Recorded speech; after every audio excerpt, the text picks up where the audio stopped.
জামাইকে আদর করে খাওয়ানো আমাদের বাঙালিদের একটা ঐতিহ্য।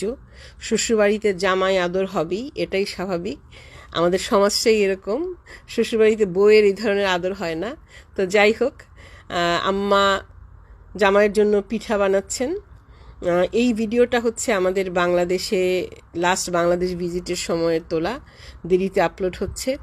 তো যাই হোক, আম্মা পিঠা বানাচ্ছেন। আম্মার হাতের এই পিঠাটা অনেক মজা হয়, এবং আম্মার হাতের এই পিঠা খেলে অন্যদের হাতের এই পিঠা ভালো লাগবে না, আমি গ্যারান্টি দিয়ে বলতে পারি।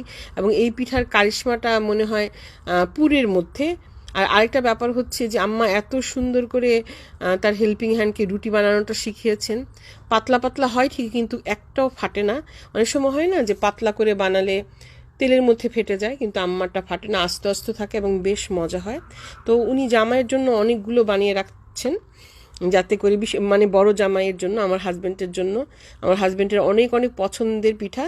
উনি প্রত্যেক দিনই প্রায় কয়েকটা করে ওকে ভেজে ভেজে একদম টাটকা, মানে চুলার থেকে ভেজে এনে ওকে খাওয়াতেন আর কি।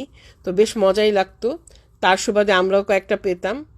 তো এই পিঠাটা অনেক মিস করি আম্মার হাতের।